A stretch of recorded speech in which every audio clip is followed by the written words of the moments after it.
आज के वीडियो में हम लोग zero order, first order, second order, third order के रेट कांस्टेंट के इक्वेशन डिराइव करने वाले हैं। जैसे पिछले वीडियो में हमने बात की थी, ऑर्डर ऑफ रिएक्शन क्या होता है जब हम लोग एक रेट लॉ इक्वेशन लिखेंगे।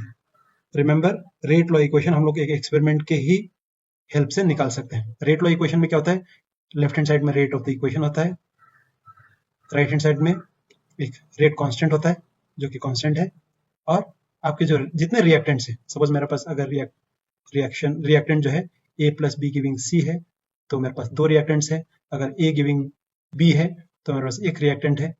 तो जितने रिएक्टेंट्स हैं, इस केस में क्या होगा, दो रिएक्टेंट है तो ऐसे होंगे। इस केस में क्या होगा, एक ही रिएक्टेंट है तो एक ही इक्वेशन आएंगे। तो यहाँ पे इज इक्वल टू रेट आएगा।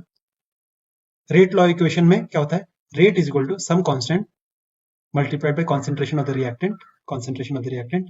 और यहाँ पे कुछ पावर्स होते हैं, रेज टू द कुछ पावर्स होते हैं। Let's call this X, let's call this Y and let's call this Z. तो मैं कहूंगा कि इस ऑर्डर के, इस रिएक्शन के ऑर्डर है जेड, इस रिएक्शन के ऑर्डर है एक्स प्लस वाई। क्यों? क्योंकि मैंने ऑर्डर ऐसे डिफाइन किया था कि order of reaction is the, जो रेट लॉ इक्वेशन में जो कॉन्सेंट्रेशन ऑफ रिएक्टेंट के जो टर्म्स हैं उसके रेज टू द पावर, उसके जो एक्सपोनेंट टर्म्स है, हम लोग उसको ऑर्डर ऑफ रिएक्शन कहते हैं। और हमने ये भी कहा था कि ऑर्डर ऑफ रिएक्शन 0 हो सकता है, 1 हो सकता है, 2 हो सकता है, 3 हो सकता है, कुछ भी नंबर हो सकते हैं। लेकिन इसके साथ साथ कोई भी फ्रैक्शन के नंबर भी हो सकते हैं। 0.1 हो सकता है, 0.7 हो सकता है, यहाँ पे कोई भी नंबर हो सकता है, 1.5 हो सकता है, 2.35 हो सकता है। तो order can be any number, order doesn't have to be a whole number. और दूसरी बात, ऑर्डर हम लोग हमेशा एक्सपेरिमेंट से ही निकाल सकते हैं, क्योंकि ऑर्डर निकलता कहां से, ऑर्डर निकलता है रेट लॉ इक्वेशन से। और रेट लॉ इक्वेशन आता कहां से, रेट लॉ इक्वेशन आता है एक एक्सपेरिमेंट से। तो एक्सपेरिमेंट के बगैर रेट लॉ इक्वेशन है नहीं, और रेट लॉ इक्वेशन के बगैर ऑर्डर है नहीं। So I can say that order of reaction can be determined only experimentally. तो आज हम लोग क्या करने वाले हैं, जब हम, हालांकि मैंने कहा कि ऑर्डर कुछ भी वैल्यू हो सकते हैं, लेकिन हम लोग जब रेट इक्वेशन डिराइव करेंगे तो हम लोग सिर्फ जीरो ऑर्डर के डिराइव करेंगे, फर्स्ट ऑर्डर के डिराइव करेंगे, सेकेंड ऑर्डर के डिराइव करेंगे, थर्ड ऑर्डर के डिराइव करेंगे। Before I go to the next page, जो कॉमन बातें हैं वो मैं पहले से डिस्कस कर लूं। पहले सब सारे रिएक्शंस लिख लेते हैं। स्क्रीन को 4 हिस्से में बांट दिया है, so I am going to do the derivation parallelly. अब कॉमन बात क्या है, कॉमन ये है कि जीरो ऑर्डर में मेरा रिएक्शन क्या होगा, ए गिविंग बी। फर्स्ट ऑर्डर में रिएक्शन क्या होगा, ए गिविंग बी। सेकेंड ऑर्डर में रिएक्शन क्या होगा, ए गिविंग बी, लेकिन ये 2 हो जाएगा। थर्ड ऑर्डर में क्या हो जाएगा, A giving B, 3a giving B. ये सब कॉमन है। अभी हम लोग रिएक्शन सेटअप करते हैं। मैंने क्या माना है, at t is equal to 0, t is equal to 0 ने, अभी हमने रिएक्शन शुरू नहीं किया है, शुरू होने वाला है। उसमें रिएक्टेंट का कॉन्सेंट्रेशन होगा स्मॉल a, प्रोडक्ट का कॉन्सेंट्रेशन होगा 0। रिएक्टेंट कॉन्सेंट्रेशन होगा स्मॉल a, कॉन्सेंट्रेशन का प्रोडक्ट का कॉन्सेंट्रेशन होगा 0। ये होगा a, ये होगा 0, ये होगा a स्मॉल a, ये होगा 0। ये सब time is equal to t is equal to 0 पे। नाउ रिएक्शन शुरू हो गया, time is any variable t। उस समय क्या होगा, प्रोडक्ट के कॉन्सेंट्रेशन होंगे x। अगर इसका मतलब क्या हो गया, शुरू में आपके पास a थे, उसमें से x रिएक्ट कर गए ताकि आपके प्रोडक्ट बने x, तो रिएक्टेंट बचेंगे कितने, ये बचेंगे a माइनस एक्स। तो यहाँ पे भी सब सेम होगा, this will B a minus x. यहाँ पे भी रिएक्टेंट बचेंगे a माइनस एक्स, प्रोडक्ट बनेंगे x। थर्ड ऑर्डर में भी क्या होंगे, रिएक्टेंट बचेंगे a माइनस एक्स, प्रोडक्ट बनेंगे x। यहाँ तक सेम। उसके बाद हम लोग क्या करने वाले हैं, रेट लॉ इक्वेशन सेटअप करने वाले हैं। Remember, this will B for zero order, यानी जो एक्सपोनेंट टर्म होगा वो 0 होगा, एक्सपोनेंट टर्म 1 होगा, 2 होगा। तो this will be rate is equal to some constant k। मेरा इसमें रिएक्टेंट है a और ये जीरो ऑर्डर है, इसलिए a रेज टू 0 हो जाएगा। यहाँ पे क्या हो जाएगा, rate is equal to rate constant k, मेरा रिएक्टेंट है a, और क्योंकि फर्स्ट ऑर्डर है तो क्या हो जाएगा, a रेज टू 1। यहाँ पे क्या हो जाएंगे, अब मैं रेट नहीं लिख रहा हूँ, सिर्फ r लिख रहा हूँ, है rate. Rate is equal to rate constant k, मेरा रिएक्टेंट है a, सेकेंड ऑर्डर रिएक्शन है तो रेज टू 2। यहाँ पे क्या हो जाएगा, रेट इज इक्वल टू के, मेरा रिएक्टेंट है ए, थर्ड ऑर्डर है तो रेज टू 3। इसमें इन सब रिएक्शंस में के जो है एक रेट कांस्टेंट है, but so that just we differentiate ये कौन से ऑर्डर के बारे में बात कर रहे हैं। जीरो ऑर्डर का जो रेट कांस्टेंट है उसको मैं कहूंगा कि 0, फर्स्ट ऑर्डर को मैं कहूंगा कि 1, ये सब नोमेनक्लेचर है, otherwise they are just constants. Second order को मैं कहूंगा कि 2, थर्ड ऑर्डर को मैं कहूंगा कि 3। तो यहां तक आपने देखा कि इस स्टेप तक मेरे everything is identical other than the exponent. Now, in our previous video, we have seen that rate of a reaction is minus change in the concentration of reactant divided by change in time. तो मैं क्या लिखूंगा, minus change in concentration, but it is a small change, तो small ये भी change होता है, और मेरा reactant है A, change in concentration of reactant divided by change in time. ये minus इसलिए है क्योंकि मैं reactant से बात कर रहा हूँ. This you can, if you don't understand, एक वीडियो में है, ये पिछले वीडियो में है. This will be equal to K0 A raised to 0. अब यहां सब सेम हो जाएंगे, रेट क्या हो जाएगा, minus dA by dt is equal to K1 A raised to 1 minus dA by dt is equal to K2 A raised to 2 minus dA by dt is equal to K3 A raised to 3. यहां तक same है. अब हर एक equation में common बातें देखते हैं. हर एक इक्वेशन लेफ्ट हैंड साइड में एक माइनस है, राइट हैंड साइड में एक रेट कांस्टेंट है K0 K1 K2, उसके बाद रिएक्टेंट की कॉन्सेंट्रेशन टर्म है A raised to 0 A raised to 1 2 3 4, बाकी सब सेम है. मेरे लेफ्ट हैंड साइड चारों में सेम है, राइट हैंड साइड में फर्क जो है K का फर्क है और एक्सपोनेंट टर्म्स के फर्क है, बाकी सब सेम है. अब if you see this any of this reactant, इस इक्वेशन को, इसमें दो वेरिएबल यानी एक चीज जिसका वैल्यू टाइम के साथ चेंज होता है. एक है concentration of reactant, concentration of reactant time के साथ कम होता है, यानी टाइम के साथ चेंज होता है, इसलिए ये एक वेरिएबल है. ये वेरिएबल आपको दो जगह पे नजर आएंगे, यहाँ पे भी देखो, यहाँ है, एक लेफ्ट हैंड साइड में, एक राइट हैंड साइड में, हर एक इक्वेशन में. और दूसरा वेरिएबल है टी, जो कि यहाँ पे डिनोमिनेटर में नजर आएंगे. आप क्या लिखेंगे, सेपरेटिंग द वेरिएबल्स, ये चारों में लिखेंगे. तो मैं यहाँ पे एक बार लिख रहा हूँ, लेकिन आपको जब एग्जाम में आएंगे तो हर एक में लिखना है सेपरेटिंग द वेरिएबल्स. यहाँ पे मैं क्या करना चाहता हूँ, एक टाइप का वेरिएबल है उसको मैं इक्वल टू के एक साइड में लेके आऊंगा, और एक साइड का जो वेरिएबल है उसको मैं इक्वल टू के उल्टे साइड में रखूंगा. So this equation will become minus dA, अब A इधर आ जाएगा, A रेज़ टू 0, dt उधर चला जाएगा, लेकिन वहां पे K0 है, ध्यान रखो क्योंकि 0 ऑर्डर है, K0 dt. यहाँ पे क्या हो जाएंगे, माइनस dA बाई, अब A रेज़ टू 1 जो है हम लोग लिखते नहीं, A कुछ नहीं लिखा तो A समथिंग रेज़ टू 1 ही होता है. So it will become K1 dt. इधर क्या होगा, minus dA by A raise to 2 is equal to K2 dt minus dA by A cube is equal to K3 dt. Again, let's just look at these equations. हम लोग equations पे ध्यान दें. मेरे right hand side सब same है, KDT KDT KDT और KDT. फर्क है कि 0 में K0 dt है, फर्स्ट ऑर्डर में K1 dt है, K2 dt है, K3 dt है. मेरे लेफ्ट हैंड साइड में हर जगह माइनस है, यहाँ पे माइनस है, हर जगह पे माइनस है, माइनस है, माइनस है, और न्यूमरेटर सबको सेम है, dA dA dA dA. आपके डिनोमिनेटर में फर्क है, A रेज़ टू 0 क्योंकि 0 ऑर्डर है, फर्स्ट ऑर्डर में A raise to 1, second order में A raise to 2, third order में A रेज़ टू 3. बस इतने का ही फर्क है, अभी तक सब सेम है. इस इक्वेशन को मैं जस्ट दोबारा लिख लेता हूं. दोबारा इसलिए लिख रहा हूं क्योंकि देखेंगे एनीथिंग रेज़ टू 0 इज 1. आपको मालूम है कि if I have 2 raise to 0 it is 1, 5 raise to 0 it is 1, 10 raise to 0 is 1. So A raise to 0 will be 1, और 1 जो है हम लोग लिखेंगे नहीं, तो मैं इसको यहां से हटा देता हूं. Anything divided by 1 we don't have to write. ये इक्वेशन ऐसे हो जाएगा, बाकी सब सेम रहेंगे. अब यहां तक हम लोग देखेंगे कि चारों जो डेरिवेशंस है उसके अभी तक इक्वेशंस वेरी सिमिलर. अब यहां से स्टेप्स चेंज हो जाएंगे क्योंकि मेरे इक्वेशन के लेफ्ट हैंड साइड वो जो अलग है, राइट हैंड साइड अभी भी सेम है, तो राइट हैंड साइड के मेरे डेरिवेशन सेम रहेंगे, तो मेरा जो फर्क पड़ेगा वो लेफ्ट हैंड साइड में पड़ेगा। अब एक एक करके डेरिवेशन करते हैं। अब इसके में लिखेंगे कि इसके बाद चारों में क्या लिखेंगे, अब मेरे पास लेफ्ट हैंड साइड में एक डी बाई डी ए वाला एक टर्म है, D by A raise to power में अलग है, तो हम लोग चारों में क्या लिखेंगे, जैसे पिछले बार में लिखा था कि सेपरेटिंग द वेरिएबल, चारों में लिखना है, यहाँ पे लिखेंगे कि इंटीग्रेटिंग द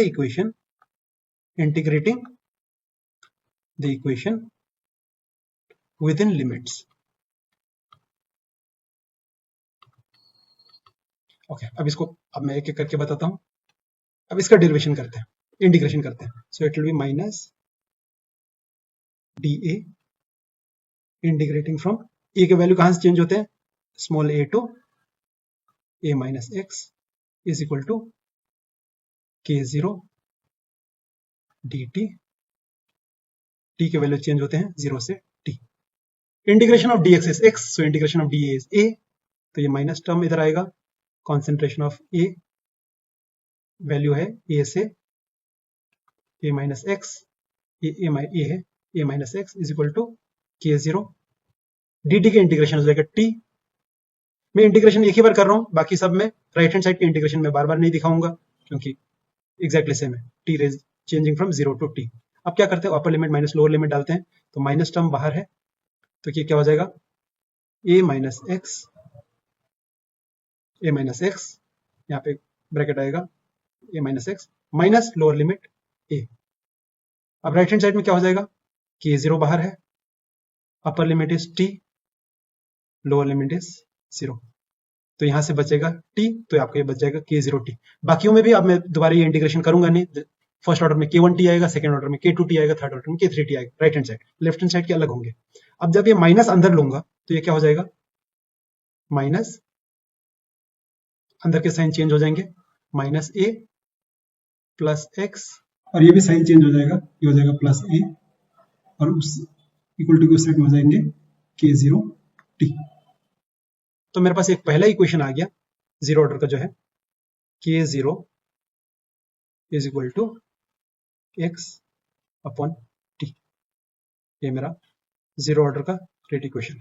अब मैं करूंगा फर्स्ट ऑर्डर का, तो फर्स्ट ऑर्डर के लिए मैं ये इक्वेशन लूंगा, integrating the equation within the limits, तो क्या हो जाएगा, minus integration of D A by A within limits small A to A minus x, अब मैं फर्स्ट ऑर्डर की बात कर रहा हूँ, is equal to K one integration of D T from 0 to T.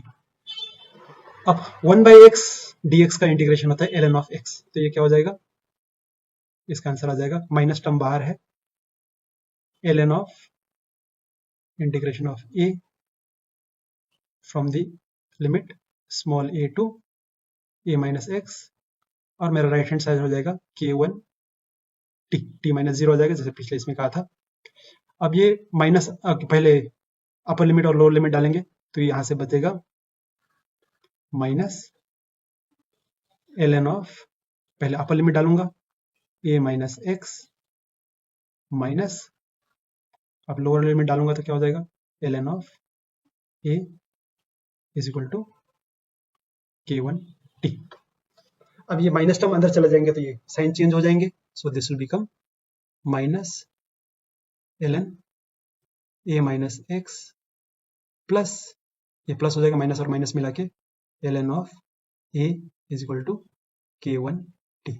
अब ये मेरा हो जाता है log of A minus log of B, and what is log of A minus log of B, log of A minus log of B is log A by B. तो इसको इकट्ठा करूं तो मेरा इक्वेशन ऐसे आ जाएगा, यहाँ पे लिखता हूँ ln of A divided by A minus x, अब उधर तो k1 टी रहेगा। जब ln को मैं log में कन्वर्ट करूंगा तो 2.303 आएगा, so this will become 2.303 log a by a minus x is equal to k1 t। अब ये t इधर आ जाएगा तो k1 बच जाएगा, तो इसके साथ मेरा फाइनल इक्वेशन बनता है k1 इज इक्वल टू, अब क्या हो जाएगा, K1 इज इक्वल टू, अब T नीचे आ जाएगा तो क्या हो जाएगा 2.303 by T log of A by A minus x. तो ये मेरा आ गया rate constant for a first order reaction, और बाकी डिलीट करता हूँ।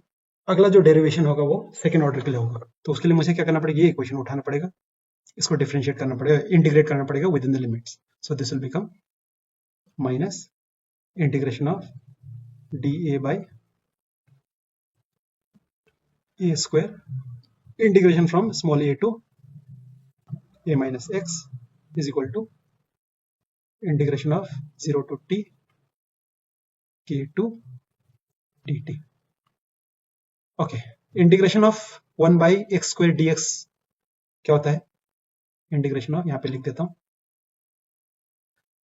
Integration of 1 by X square dx is equal to minus 1 by X, ये इंटीग्रेशन है। तो इसका आंसर क्या आ जाएगा, तो ये माइनस बाहर बाहर रहेगा, खुद का एक माइनस है तो माइनस रहेगा, अंदर क्या आ जाएगा, ये माइनस आ जाएगा, minus 1 by a from a to a minus x is equal to, अब ये जो है बार बार वही इंटीग्रेशन है, सो इसको मैं नहीं लिख रहा हूँ, इसका आंसर आ जाएगा k2t। So let's put lower limit and upper limit, ये माइनस और माइनस ये मिला के प्लस हो जाएगा, तो मेरे बचेंगे 1 बाई ए। सो इसका इक्वेशन बनेगा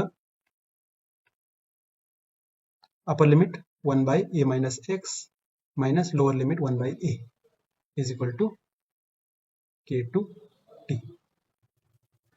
तो लेफ्ट हैंड साइड को मैं कैसे सिंप्लीफाई करूंगा, इकट्ठा लेके आता हूँ, so it will become a into A minus x, अब न्यूमरेटर में क्या होगा, a minus in bracket a minus x, और right hand side will be k2t। तो इसका ब्रैकेट खोलते हैं, so this will become a minus A, ये माइनस है इसलिए अंदर के टर्म्स के साइन चेंज हो जाएंगे, plus X divided by A into A minus x is equal to k2, क्या हो जाएगा, स्मॉल ए और ये कट जाएगा, अब k2t है, t इधर आ जाएगा, तो मेरा इक्वेशन हो जाएगा सेकेंड ऑर्डर के लिए। So let me write that equation, k2 is equal to, अब t उधर चला जाएगा तो नीचे चला जाएगा, a के साथ इकट्ठा कर देता हूँ, at इंटू, अब बचेंगे न्यूमरेटर में क्या बचेगा, x बचेगा इंटू x डिवाइडेड बाय नीचे बचेगा a, तो मैं पहले ले चुका हूँ यहाँ पे, तो बचेंगे a माइनस एक्स। तो ये मेरा सेकेंड ऑर्डर का रेट कांस्टेंट का फॉर्मूला है। अब बचे मेरे पास थर्ड ऑर्डर के लिए, तो इसको मैं इंटीग्रेट करूंगा with in the limits, so this will become minus dA a raised to cube integration from small a to a minus x is equal to integration k3 dt t ranging from 0 to t। मेरा right hand side जो है बार बार हम लोग कर चुके हैं, इसका answer आएगा k3t। अब बचेंगे left hand side, left hand side में it is 1 upon x cube, क्या है formula, 1 upon x cube dx, इसका इंटीग्रेशन होता है minus 1 by 2 x square d, ये होता है मेरा, so if I do this, so this will become, ध्यान रखो एक माइनस पहले के हैं, so this will become minus, और ब्रैकेट के अंदर आएगा minus 1 by 2 a square, lower limit है स्मॉल ए, अपर लिमिट है ए minus x is equal to k3t।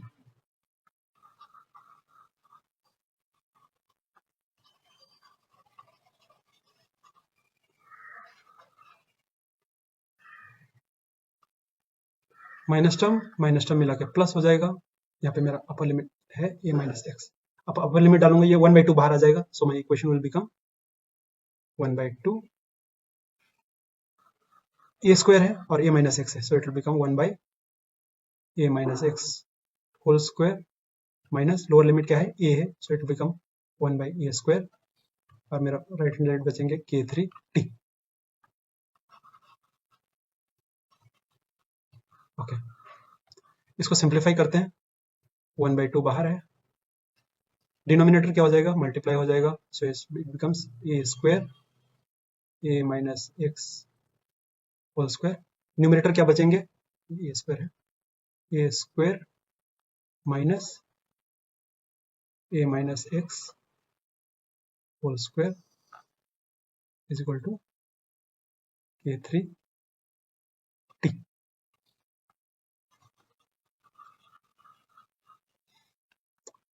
पहले मुझे ये खोलना पड़ेगा, this is a minus b whole square. a minus b whole square का फॉर्मूला क्या है, a square plus B square minus 2ab। तो ये क्या हो जाएगा, 1/2 बाहर आ जाएगा, बाहर ही है। अब पहले न्यूमरेटर सोल्व कर रहा हूँ, a स्क्वायर माइनस है, ब्रैकेट के अंदर क्या हो जाएगा, a square plus B square minus 2ab minus 2ax, और डिनोमिनेटर ऐसे कैसे रहेंगे, a square minus a minus x whole square is equal to k3 t। जब मैं इसको मैं यहीं पे करता हूं, अब ये माइनस है, जब मैं इसको, ये 2 है, जब ये ब्रैकेट हटाऊंगा तो ये साइन चेंज हो जाएंगे, क्या हो जाएगा, ये माइनस ए स्क्वायर जो है माइनस हो जाएगा, एक्स स्क्वायर माइनस हो जाएगा, और ये क्योंकि ये माइनस है ये प्लस हो जाएगा, और ये ब्रैकेट हट जाएगा। उसके बाद क्या हो जाएंगे, ए स्क्वायर माइनस ए स्क्वायर कट जाएगा। अब यहाँ पे बचें क्या, minus x square plus 2ax, तो मैं एक्स कॉमन ले लूंगा बाहर, तो बचेंगे क्या, यहाँ से बचेंगे माइनस एक्स बचेंगे, यहाँ पे 2a बचेंगे, तो मैं प्लस को पहले लिख लेता हूँ, माइनस को बाद में लिख लेता हूँ, तो मेरे इक्वेशन ऐसे हो जाएंगे 1/2 x, और अंदर बचेंगे 2a माइनस एक्स, और यहाँ पे नीचे डिनोमिनेटर वही रहेगा, a square by A minus x whole square is equal to k3 t। तो फाइनली क्या हो जाएगा, t नीचे आ जाएगा, k3 बच जाएगा, तो मेरे इक्वेशन बनेंगे ऐसे। This my final equation, I am going to just write it here.